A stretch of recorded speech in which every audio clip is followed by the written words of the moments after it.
They said he was wasting everyone's time. That's what the bank manager muttered as he waved off the old man in the lobby, barely looking up from his computer. Just another pensioner with paperwork, he chuckled, and the receptionist smiled nervously as the man with the tired eyes and faded blazer settled onto a bench near the window, the storm outside tapping softly on the glass like a clock ticking down.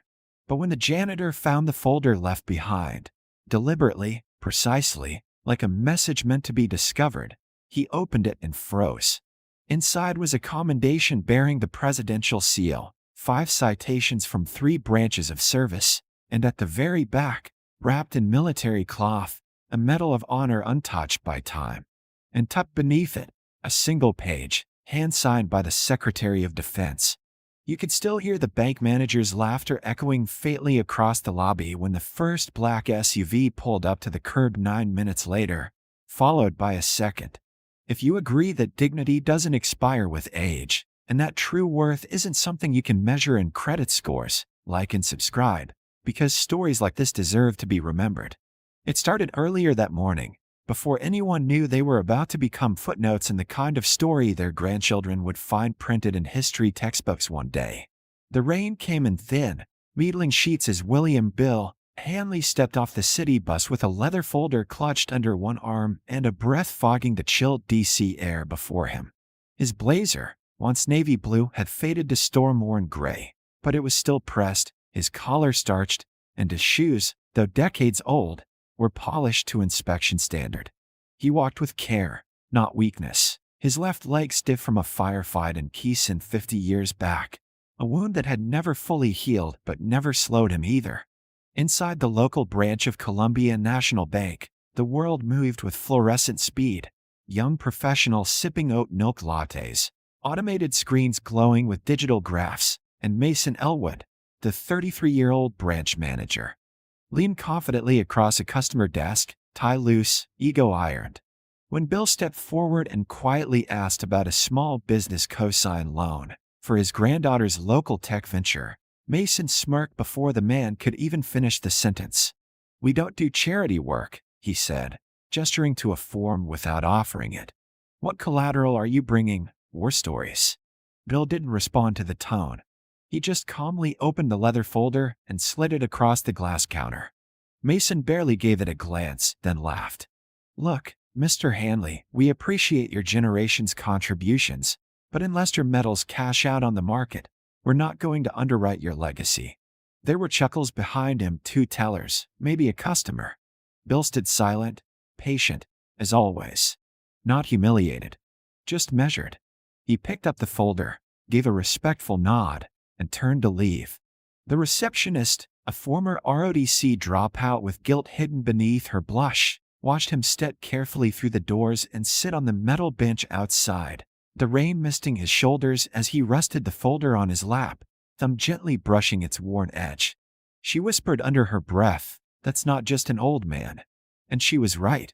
What no one inside realized was that William Hanley's Medal of Honor hadn't been awarded for a single act of heroism, but for a pattern of unflinching courage across 3 wars, 8 rescue operations, and 1 failed mission that still haunted defense briefings decades later. He never carried business cards. He carried men out of burning wreckage. The bank's digital clock ticked. 8 minutes passed. Then came the 9th. A black SUV pulled up to the curb without fanfare. Then another. Secret Service emerged first, scanning the glass windows of Columbia National. The bank lobby stilled. Conversation stopped. And as the doors swung open, the woman who stepped inside didn't need to introduce herself. Treasury Secretary Jean Whitmore, wearing a charcoal gray coat and an expression like gravity, walked straight to the stunned silence and said one sentence. "Where is Mr. Hanley?" Mason stood dumbfounded, his mouth slightly open, face drained of all the color it once carried in smug confidence. She didn't wait for an answer. Instead, she turned to the crowd and said, "The man you turned away is the only Medal of Honor recipient still cleared to co-sign on U.S. Treasury recovery bonds. He has outlasted 6 administrations and risked his life more times than any of you have risked a meeting without coffee." She paused, letting the weight of that fall like a verdict. "And he came here because I asked him to." Behind her, Another man entered, Colonel Ben Travis, retired Joint Chiefs, followed by two agents carrying a secure case. In that moment, Columbia National Bank didn't feel like a bank. It felt like a courtroom. And in it, Mason Elwood had just been tried without ever being given the chance to prepare a defense. Because the truth is, Bill Hanley didn't come for a loan. He came to see if the next generation still remembered what sacrifice looked like. And sadly, they didn't. But now they will. The bank had returned to its usual rhythm, or so they thought. Mason Elwood stood behind the glass-topped counter, his laughter fading into a low hum of self-satisfaction as he typed casually on his keyboard, logging the old man's visit as no action. Unqualified. Behind him, the junior staff resumed their routines, scanning checks, answering phones, pretending not to feel the awkward pit in their stomachs after watching a man old enough to be their grandfather turned away with polite indifference. The receptionist, Cassie, glanced toward the rain-speckled window where William Hanley had sat just moments ago, still holding that old folder in his lap, his posture upright and composed despite the chill in the air. She thought about the way his fingers had lingered on the folder's edge, how he hadn't begged, hadn't even argued, just nodded once and walked out like he was used to it. Like this wasn't the first time the world had mistaken stillness for irrelevance. The second hand on the lobby clock ticked forward, once, twice. 8 minutes and 47 seconds since Bill Hanley had stepped into the store. Cassie typed his name into her search bar out of curiosity, not expectation, and the screen blinked once before flooding with restricted results. Red flags. Classification notices. Service medals. She didn't have clearance to view even the summary. What the hell? She whispered. But before she could finish the thought, a low rumble echoed outside, then tires squeaked against the curb. And then the first black SUV appeared, sleek and silent, followed immediately by another. The doors opened in near-perfect synchronization. The first person out wore a gray overcoat with a black pin on the lapel, the seal of the Department of the Treasury. The second, a tall man with a close-cropped haircut and the bearing of a former Marine, scanned the premises, hand to his earpiece. And then came her, Jane Whitmore, Secretary of the Treasury, not flanked by aides but by federal agents in urgency, walking up the marble steps of Columbia National Bank like she had never once been denied anything, because she never had. The motion inside the branch froze. Every teller, every assistant manager, every customer. Even the security guard near the ATM paused mid-bite of his breakfast burrito. Mason blinked, caught mid-scroll on his phone, before standing upright as if posture might erase the smugness still clinging to his shoulders. Hello. How can I help you today? He offered, but the words came out like rust, stale and clumsy. Secretary Whitmore didn't slow, didn't even make eye contact as she walked past him, her heels tapping against the lobby tile like a metronome counting down someone else's career. Where's William Hanley? She asked, not requested, asked, her voice cutting through the stale air with the certainty of a final draft. He just left, Mason replied, his face now pale, the light from the monitors making his collar seem suddenly too tight. Old guy, folder, asked for a cosign loan or something. I told him we couldn't, take risks like that. He gave a weak smile, like it might somehow soften the edges of what was about to come. It didn't. Secretary Whitmore turned to the assembled lobby. That man holds the highest non-elected security clearance in the Department of Defense, she said calmly. He's one of 4 living Medal of Honor recipients who sit on the Quiet Response Council. He advised presidents. He drafted wartime evacuation doctrine. And you, she turned now, directly to Mason, you laughed. The words weren't shouted. They didn't need to be. The silence that followed was punishment enough. Do you know what he came here for? She continued. He didn't need a loan. He was testing your vetting process. This branch was being evaluated for a pending partnership with the Federal Treasury Small Business Program. You were going to be our urban access pilot site. Mason's lips parted like he might respond, but all that came out was a stammer. And because you couldn't see past your own assumptions, she added, you failed before you even began. Behind her, one of the agents produced a silver-edged case. Another handed her a red-sealed file. She snapped it open and slid it across the counter toward the receptionist, not Mason. These are the documents confirming your branch's removal from the federal lending partner shortlist. Effective immediately. She turned slightly, nodding toward the door. Inform regional management. A ripple moved through the room, shame, realization, and something like awe. Mason stood motionless, shoulders sagging, pride unraveling, jaw tight as the words he should have said hours ago collapsed into regret. But, wait, I didn't know. He didn't tell me who he was, he blurted, grasping for dignity like a man drowning reaches for Falk. Secretary Whitmore gave him a cold, razor-thin smile. He didn't have to. It was your job to see value, not wait for it to announce itself. At that moment, another figure stepped through the front door, umbrella folded, boots wet from the rain. Colonel Ben Travis, retired, Joint Chiefs, his military ID badge still clipped to his chest like a medal. He walked with the confidence of someone used to war rooms and situation tables, and he said only one thing to the frozen room. "Where's the man with the folder?" Cassie pointed wordlessly to the bench outside the window. Colonel Travis followed her gaze, then turned back toward Mason. "He trained my instructor. I owe my command to him. You denied him a seat." Travis walked out. No one followed. But everyone watched. Outside, in the misting rain, William Hanley still sat quietly, the folder resting on his lap like it had its own heartbeat. He hadn't moved, hadn't flinched. He simply looked up as Colonel Travis approached and offered a faint smile, the kind of smile that said, "I already knew this would happen." Travis saluted without a word, and Bill returned it without hesitation. Then Whitmore stepped outside, standing beside them, both officers now flanking a man who wore no uniform but radiated the weight of one. They said nothing for a moment. 3 shadows under gray skies, 1 seated, 2 standing. Then she turned to him. "The Treasury thanks you for your service again." Bill stood slowly, every movement deliberate, and tucked the folder beneath his arm.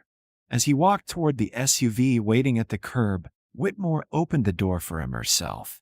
The cameras had arrived by then, local press, tipped off by someone inside the branch.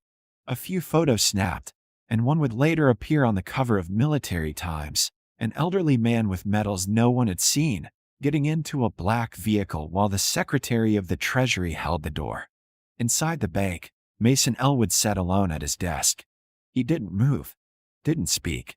But when he reached for his computer to close the loan system, the cursor blinked beside the last name entered. Hanley, William, Medal of Honor, unqualified. He stared at it for a long time. Outside, rain tapped steadily against the glass like the echo of boots. And for the first time in years, Columbia National felt like the smallest building in Washington, D.C. By the time the news had spread beyond the glass doors of Columbia National, it was too late to contain it. The image of William Hanley stepping into that black SUV, escorted not by security but by respect, had already gone viral on military Twitter and internal veteran forums. Someone snapped a photo from the corner office across the street and posted it with the caption, "Bank laughs at Medal of Honor recipient. Treasury Secretary doesn't." Within hours, threads exploded, hashtags trended, and high-ranking officials who hadn't heard the name Hanley in decades were suddenly asking, "Wait, the Hanley?" But William never saw the headlines. He didn't scroll. He didn't gloat. He sat quietly in the back of the SUV, folder on his lap, gaze steady out the window, watching Washington roll past like a city still trying to catch up with itself. Inside the vehicle, Colonel Travis offered to debrief him on the fallout. William waved it off. "I didn't do it to prove anything," he said. "I just wanted to see if they've learned to see people without being told who they are." And from the silence that followed, he knew the answer. Meanwhile, inside Columbia National, Mason Elwood sat hollowed out at his desk as the regional director arrived in a storm of disappointment, embarrassment, and cleanup protocol. Within 24 hours, Mason was quietly reassigned, a term they used when termination wasn't immediate but inevitable. His email access was revoked, his LinkedIn polished hastily, and by the end of the week, he'd walked out of the same lobby with a cardboard box and none of the fanfare William Hanley had been denied. But the story didn't end with a career cut short. Because that weekend, on a quiet Sunday morning, the Treasury hosted a private event not broadcast on any news channel. It wasn't a press conference. It wasn't political theater. It was held at Arlington Hall, beneath the vaulted ceilings of the old War Department, in a room lined with the framed portraits of men whose names had been etched in the memory of the Republic. And in that room stood William Hanley, dressed not in uniform, but in the same storm-worn blazer, his Medal of Honor pinned now to his chest, not because he needed to wear it, but because, this time, someone asked him to. The Treasury Secretary introduced him not with applause but with reverence.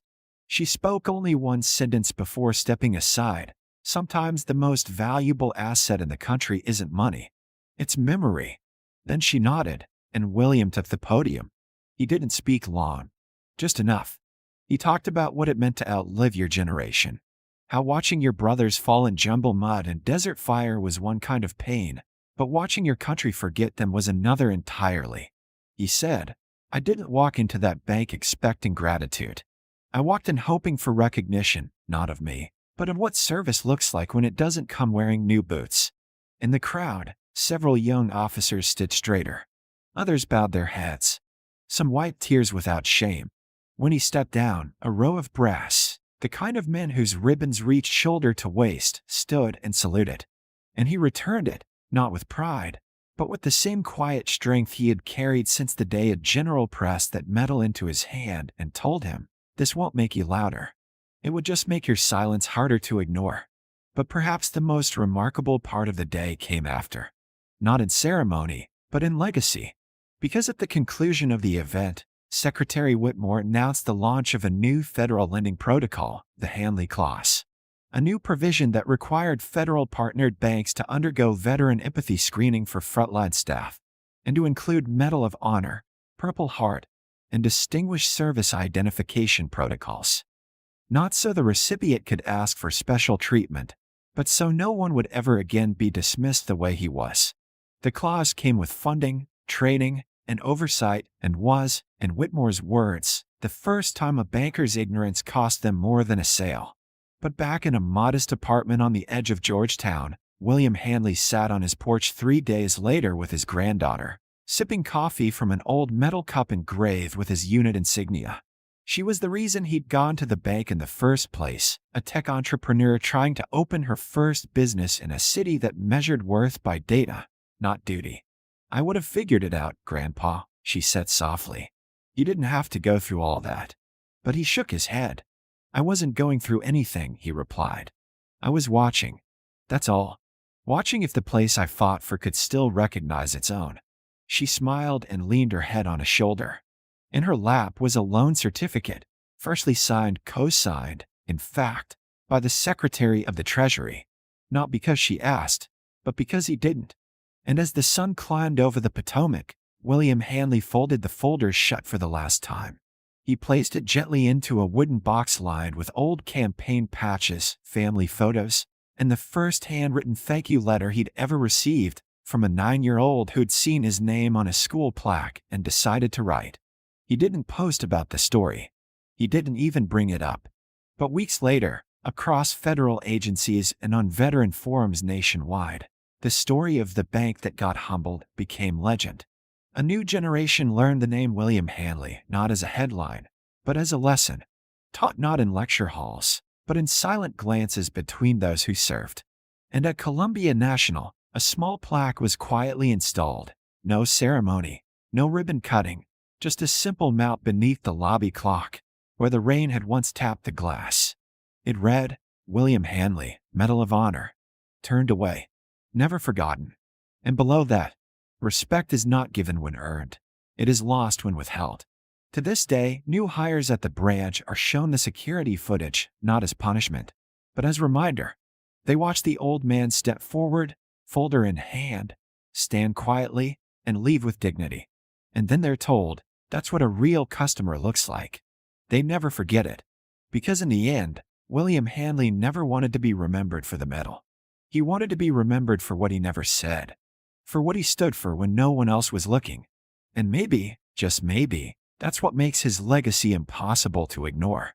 Not that the world saluted him, but that he never asked it to.